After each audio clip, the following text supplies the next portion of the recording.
Hello dear students, कैसे हैं आप लोग। उम्मीद करता हूं और भगवान से प्रार्थना करता हूं कि आप सभी फिट होंगे, फाइन होंगे अपनी जगह पर।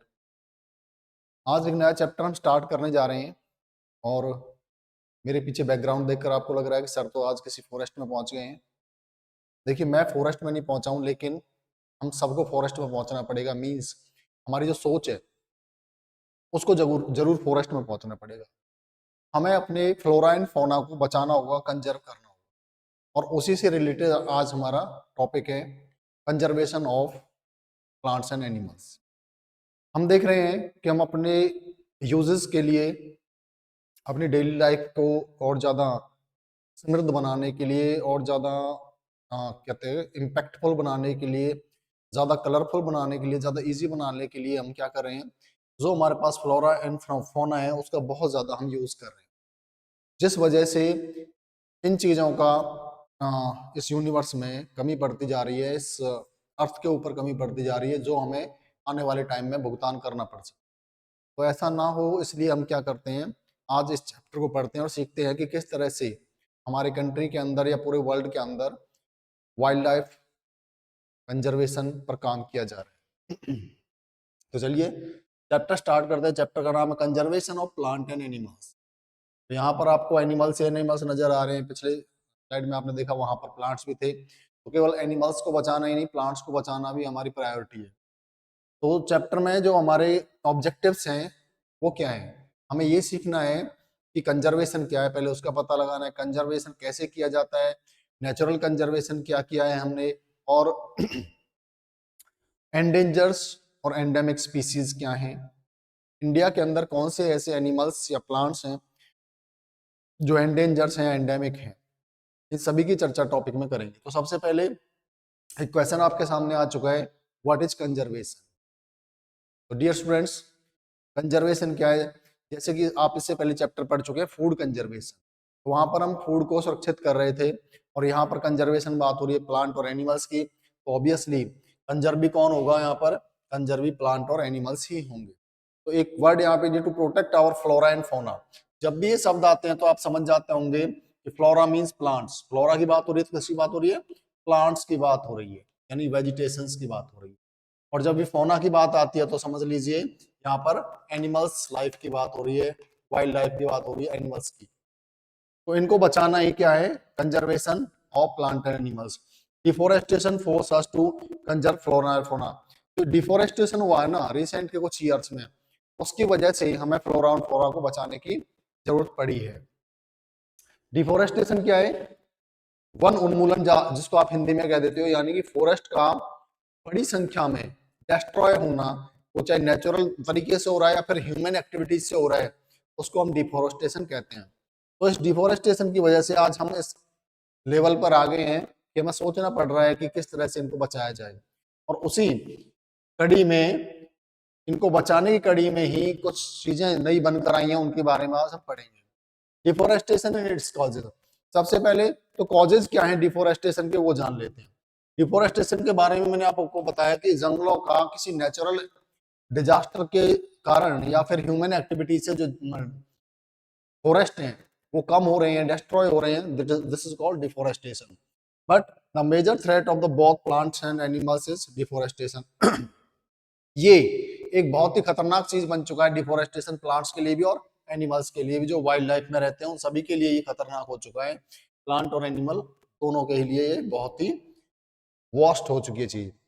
कॉज फॉर डिफोरेस्टेशन, कॉजेज क्या है इसके, चलिए कॉजेज की बात करते हैं। तो आपको पता चल रहा होगा, procuring land for cultivation, agriculture के लिए जमीन को साफ किया जाता है, यानी पेड़ पौधों को काटकर उपजाऊ जमीन पर खेती की जाती है, जिसकी वजह से फॉरेस्ट की कमी पड़ती जा रही है। दूसरा जो काम है बिल्डिंग हाउसेस, घर बनाने के लिए भी जंगलों को काटा जा रहा है, फैक्ट्रीज बनाने के लिए भी काटा जा रहा है। लेकिन इसके अलावा उन घरों में फर्नीचर रखना, उनमें लकड़ी का इस्तेमाल करना ईंधन के रूप में, ये भी कुछ वजह है, कुछ कॉजेज हैं जिनकी वजह से क्या हो रहा है, जंगलों को या फॉरेस्ट को डिस्ट्रॉय किया जा रहा है, काटा जा रहा है। कंसिक्वेंसेस ऑफ डिफोरेस्टेशन, असर क्या होंगे, प्रभाव क्या होंगे, बहुत मेन पॉइंट है इस चैप्टर का। क्योंकि अगर आपके दिमाग में ये फिट बैठ गया कि जो डिफोरेस्टेशन है उसकी कंसिक्वेंसेस क्या होने वाले हैं, उसके बुरे असर प्रभाव क्या होने वाले हैं आने वाले टाइम में, तो आप ऑटोमेटिकली सतर्क हो जाओगे, अवेकेंड हो जाओगे about deforestation and about conservation of फोना एंड फ्लोरा। तो आप देख ही पा रहे हैं, पहला यहाँ पर दिया है ग्लोबल वार्मिंग, और ग्लोबल वार्मिंग का मेन रीजन होता है CO2। आपको पिछले चैप्टर्स में भी मैंने पढ़ाया है, CO2 is the main reason of global warming. क्योंकि CO2 क्या करता है, कैप्चर करता है किस चीज को, हीट को कैप्चर करता है। किसको कैप्चर करता है, CO2 हीट को कैप्चर करता है। और हीट कहां से आ रही होती है, ये हीट आ कहां रही होती है, ये आ रही होती है सनलाइट से। हीट कहां से आती है, सनलाइट से जो हीट आ रही होती है। अगर किसी एटमॉस्फेयर में CO2 बहुत ज्यादा है तो वो एटमॉस्फेयर क्या करेगा, इस हीट को, कौन सी हीट को, जो सनलाइट से आई हीट, उसको कंजर्व कर लेगा, उसको कैप्चर कर लेगा। उसको कैप्चर करने के बाद में जो एटमॉस्फेयर है उसका टेम्परेचर बढ़ जाएगा। तो वो तो पर्टिकुलर एरिया की बात रही, लेकिन ये काम यदि पूरी दुनिया में हो रहा है, पूरे अर्थ के ऊपर ऐसा ही हो रहा है, टेम्परेचर इंक्रीज कर रहा है, तो उसको कहा जाएगा ग्लोबल वार्मिंग। बिकॉज जहां ग्लोबल वर्ड आ जाता है तो वहां पर पूरी दुनिया की यानी अर्थ की बात हो रही होती है, ना कि किसी पर्टिकुलर एरिया की। दूसरे तरफ पॉइंट नंबर 2, जो नंबर 2 है वो है ड्रॉट, सूखा पड़ गया। तो अगर आप वनों को, फॉरेस्ट को नष्ट करेंगे, प्लांट्स की संख्या कम हो जाएगी, वेजिटेशन कम हो जाएगा, तो सूखा पड़ेगा ऑब्वियसली। क्योंकि प्लांट्स के बारे में आपने पढ़ा होगा पहली क्लासेस में भी, इससे पहले जो आपने क्लास पार करी उनमें पढ़ा होगा कि प्लांट्स क्या करते हैं, हेल्प इन प्रोवाइडिंग रेन, बारिश लाने में हेल्प करते हैं। फ्लड, बाढ़ आने लग जाएंगी। है? अगर आपने देखा कि डिफोरेस्टेशन हो रहा है तो बाढ़ भी आएंगी। बाढ़ कैसे आएंगी, अगर ग्लोबल वार्मिंग होता है तो ग्लोबल वार्मिंग से क्या होगा, जो ग्लेशियर है वो पिघलने लग जाएंगे। ग्लेशियर्स के पिघलने से जो ओशंस का वाटर लेवल है वो उतना बढ़ जाएगा कि वो रिहायशी इलाकों में पानी घुसना शुरू कर देगा, और उसी को बाढ़ कहा जाता है। ग्राउंड वाटर डिप्लेशन, जब बारिश ही नहीं होंगी तो जो अंडरग्राउंड वाटर है वो भी और नीचे जाता चला जाएगा, जिसको कहेंगे अंडरग्राउंड वाटर डिप्लेशन या ग्राउंड वाटर डिप्लेशन, यानी कि वाटर टेबल का डाउनवर्ड जाना वाटर डिप्लेशन कहलाता है। तो 4 मेन कंसिक्वेंसेस हैं, और इनके बारे में सोचकर देखिए, अगर ऐसा होता है तो आपकी लाइफ पर क्या असर पड़ेगा। इनमें से कोई भी एक चीज ऐसी नहीं है जो कहीं भी जिससे आप बच सको, जिसके खतरे से आप बच पाओ, ऐसा कुछ भी नहीं है। एकदम से इस तरह की सारी घटनाएं डिस्ट्रॉय करने वाली, पूरी तरह से ह्यूमन स्पीसीज जो है ना उसको पूरी तरह से नष्ट कर देगी। दुनिया में कुछ बचेगा ही नहीं अगर ऐसी घटनाएं होती हैं। तो सोचकर देखिए कितने बुरे इसके प्रभाव होने वाले हैं। तो क्यों ना हम अभी से जागरूक हो जाएं और अपने फ्लोरा एंड फौना को बचाना शुरू कर दें। जी हाँ, आपका फर्ज बनता है। ये आप देख पा रहे हैं पिक्चर, ये अपना पूरा दुनिया है, पूरा अर्थ है, और इसको यहाँ पर हीट अप करके दिखाया गया, means that is global warming, यानी कि the temperature of the whole world is increasing day by day और ईयर बाय ईयर। तो dear students, because you are the plus for the future, so you must understand this condition, और इसको understand करते हुए ही आपको आगे कदम उठाने हैं। अपना हर स्टेप आपको ये संभल कर आगे फ्यूचर में रखना है कि कहीं मेरे इस कदम से हमारे एनवायरनमेंट को तो नुकसान नहीं पहुंच रहा है। फ्लड्स आप देख ही पा रहे होंगे, ज्यादा क्या बताना इसके बारे में। ड्रॉट्स की स्थिति देख पा रहे हैं आप, सूखा हुआ जमीन में देखिए क्या दरारें पड़ गई हैं, इधर एनिमल्स मरे पड़े हैं, उनके डेड और डिकेड बॉडीज आप देख पा रहे हैं। Conservation of forest and wild life, अगर फॉरेस्ट और वाइल्ड लाइफ को हमें कंजर्व करना तो कैसे करना है, to protect our flora and fauna and their habitat, protected areas called sanctuaries, national park, biosphere reserve है की मार्क। तो सबसे पहले हमें क्या करना है, जैसे कि हमारी गवर्नमेंट ने कदम उठाया, हमारी नहीं वर्ल्ड के जितने भी कंट्रीज हैं सभी सरकारें चाहती हैं कि उनका फ्लोरा एंड फौना बना रहे, वेजिटेशन बना रहे, एनिमल्स जितने भी हैं वो बना रहे, इकोसिस्टम में बैलेंस बना रहे। इसलिए गवर्नमेंट ने क्या किया, गवर्नमेंट ने 3 चीजों में, वाइल्ड लाइफ सेंचुरीज में, नेशनल पार्क में और बायोस्फीयर रिजर्व में ऐसे रूल बना दिए कि ह्यूमन उनके अंदर कोई एक्टिविटी नहीं करेंगे इस तरह की, जैसे कि जिससे कि फॉरेस्ट को कोई नुकसान हो या फिर एनिमल को कोई नुकसान हो, यानी कि ना तो किलिंग करेंगे एनिमल्स का, ना प्लांट्स को काटेंगे बिना इजाजत के, और ना ही किसी भी फॉरेस्ट की चीज का बिना इजाजत के, बिना परमिशन के यूज करेंगे। तो ऐसे एरियाज को नाम दिया गया wild life centuries, national park और बायोस्फीयर रिजर्व। अब इन तीनों में फर्क क्या है? जब तीनों में ही हमें फ्लोरा एंड फौना को कंजर्व करना है, तो तीनों के अंदर फर्क क्या रह गया? What the main difference? Main difference क्या है उसकी बात करते हैं। तो डियर स्टूडेंट्स, बने रहना क्लास में। सबसे पहले बात करेंगे वाइल्ड लाइफ सेंचुरी की। वाइल्ड लाइफ सेंचुरी की अगर हम बात करें तो इंडिया के अंदर ये तीनों जो हैबिटेट मैंने बताए हैं एनिमल्स या प्लांट्स के लिए, उनमें सबसे ज्यादा संख्या वाइल्ड लाइफ सेंचुरीज की है, जो कि around 573। How many? 573 wild life sanctuaries are there in India. और ये सन 2023 के आंकड़े बताते हैं। वाइल्ड लाइफ सेंचुरी है क्या actually? Wild life sanctuaries provide protection and suitable living conditions to wild animals. Sanctuaries are places where killing, अब ध्यान दीजिए मेन पॉइंट पर आ चुका है हमारा टॉपिक, किलिंग,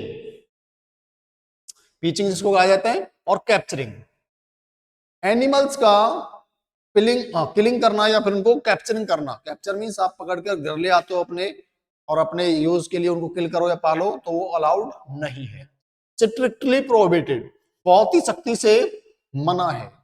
मीन्स अगर ये काम आप करेंगे तो आपको सजा होगी, आपको जुर्माना होगा, दोनों काम होंगे।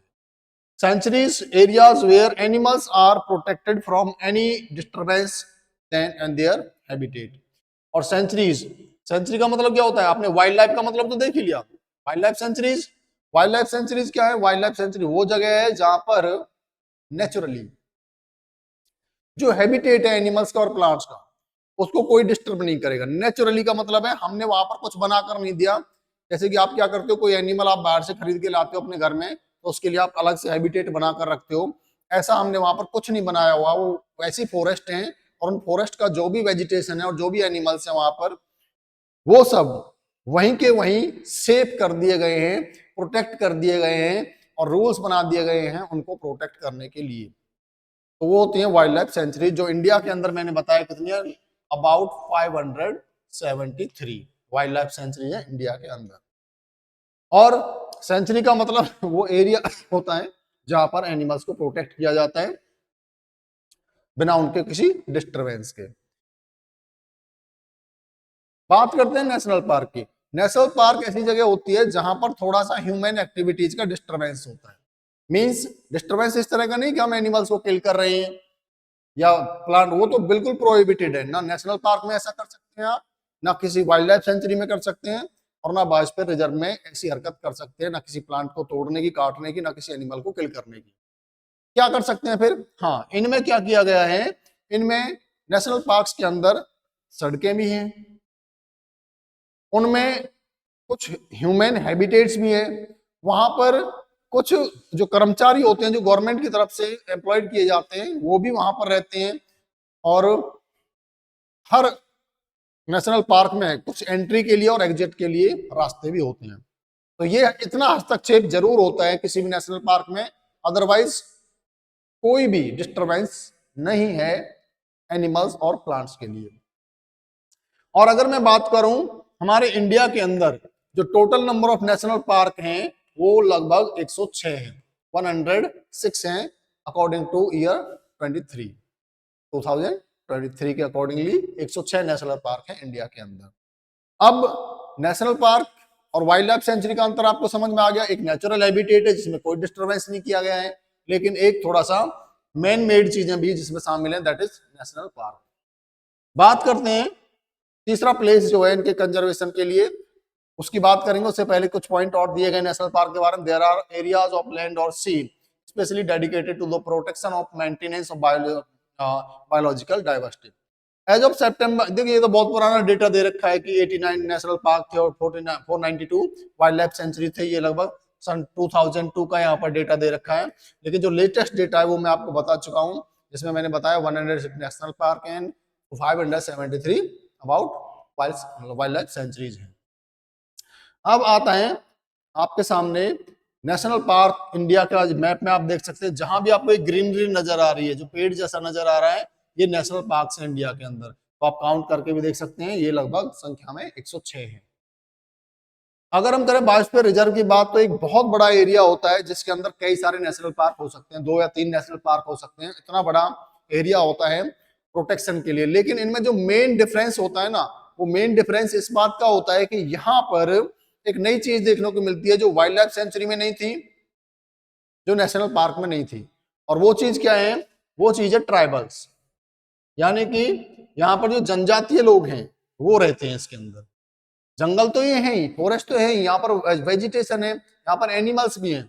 लेकिन नई बात क्या हुई, यहाँ पर होते हैं ट्राइब्स, ट्राइबल्स यहाँ पर लिविंग करते हैं, अपना अपना जैसा भी उनका जीवन यापन होता है ना, वो इन जंगलों से ही होता है। ना उनके पास कंप्यूटर है, ना उनके पास बड़ी बड़ी गाड़ियां हैं, ना उनके पास बड़ी बिल्डिंग्स हैं। उनका सारा हैबिटेट, उनका सारा ट्रांसपोर्ट, उनका सब कुछ ये फॉरेस्ट ही है। तो ऐसे लार्ज एरिया को बायोस्फीयर रिजर्व कहा जाता है, जिसमें कई सारे नेशनल पार्क भी हो सकते हैं। तो डियर स्टूडेंट्स, आगे बायोस्फीयर रिजर्व के बारे में ही बात करते हैं और देखते हैं कि हम बायोस्फीयर रिजर्व जो है ना, are special category of protection areas of land and coastal environment where in people are the integral component of the system. देखिए यहाँ पर जो लोग हैं ना, वो इसका इंटीग्रल कंपोनेंट है, इंटीग्रल कंपोनेंट है इस सिस्टम का, बायोस्फीयर रिजर्व का। मतलब लोग इसमें हस्तक्षेप रखते हैं। It has 3 zones. आप ध्यान से पढ़िएगा, ये थोड़ा सा यहाँ पर अगर मैं कहूँ ना, थोड़ा कॉम्प्लेक्स पार्ट है इसका। तो जहां भी मैं कॉम्प्लेक्स पार्ट कहता हूं, वहां पर आप थोड़े से ज्यादा कंसंट्रेशन देने का कोशिश किया करें। इसका कॉम्प्लेक्स पार्ट है कि यहाँ पर हम जाने बायोस्फीयर रिजर्व को 3 कैटेगरी में डिवाइड किया गया। तो वो कौन कौन सी हैं? एक तो कोर जोन होता है इसका, 3 जोन में इसको डिवाइड किया। एक तो होगा कोर जोन, एक बफर जोन हो गया, और एक ट्रांजिशन जोन हो गया। अब आप कहेंगे सर ये जोन क्या है? जब कोई बहुत बड़ा एरिया होता है तो उसके कंजर्वेशन के लिए या उसमें सारी सुविधाएं प्रोवाइड करने के लिए उसको जोन में कैटेगराइज कर दिया जाता है, डिवाइड कर दिया जाता है। तो 3 जोन में इसको डिवाइड किया गया है। अब जो कोर जोन है ना, वो बिल्कुल जंगल के बीच का एरिया होता है, जिसमें कोई डिस्टरबेंस नहीं होता है। कोर जोन का मतलब क्या हो गया? मान लीजिए ये पूरा बायोस्फीयर रिजर्व है, तो इसके बीच वाला जो ये एरिया है लगभग, ये इसका कोर जोन कहलाएगा, जहां पर कोई भी डिस्टरबेंस नहीं होगा, नो ह्यूमन एक्टिविटीज। लेकिन अगर बात करें बफर जोन की, तो बफर जोन में जो साइंटिस्ट वगैरह होते हैं, जो रिसर्चर्स होते हैं, वो आते जाते रहते हैं। जो एनिमल्स के ऊपर और प्लांट्स के ऊपर रिसर्च करते हैं, वो वहां पर आते जाते रहते हैं, यानी कि यहाँ पर लिटिल बिट डिस्टर्बेंस होता है। अगर आगे की बात करें ट्रांजिशन जोन की, तो ये एक ऐसा एरिया जो एक्टिव एरिया है, यानी कि यहाँ पर एनिमल्स और प्लांट्स और पीपल एक दूसरे के साथ में बहुत ज्यादा इंटरेक्ट होते रहते हैं। तो 3 जोन की मैंने बात करी आपसे, फिर मैं एक बार इनको रिवाइज कर देता हूं, क्योंकि ये जरूरी है ऐसी चीजें रिपीट करना जो आपको मुश्किल लगती हैं। तो 3 जोन की हमने बात करी, core zone, buffer zone and transition zone. Core zone बीचों बीच वाला जोन मैंने आपको बताया, जहां पर नो डिस्टरबेंस। बफर जोन की बात करें तो बफर जोन में थोड़ा सा डिस्टरबेंस जरूर है, वहां पर साइंटिस्ट वगैरह रिसर्चर्स वगैरह आते रहते हैं। लेकिन अगर बात करें किसकी, ट्रांजिशन जोन की, तो ये तो खूब बढ़िया डिस्टरबेंस वाला जोन होता है, यानी कि यहाँ पर लोग और जानवर जो है किसी भी फॉरेस्ट के, किसी भी वाइल्ड लाइफ सेंचुरी के, वहां पर सॉरी बायोस्फीयर रिजर्व के, वहां पर काफी हलचल रहती है, काफी एक्टिव एरिया होता है। तो डियर स्टूडेंट्स, उम्मीद करता हूं कि आपने इस 15 से 20 मिनट के वीडियो में बहुत सारी चीजें आपको सीखने को मिली होंगी, और उम्मीद करता हूं कि अगली क्लास के लिए भी आप इसी तरह से अपनी क्यूरियोसिटी बनाए रखेंगे।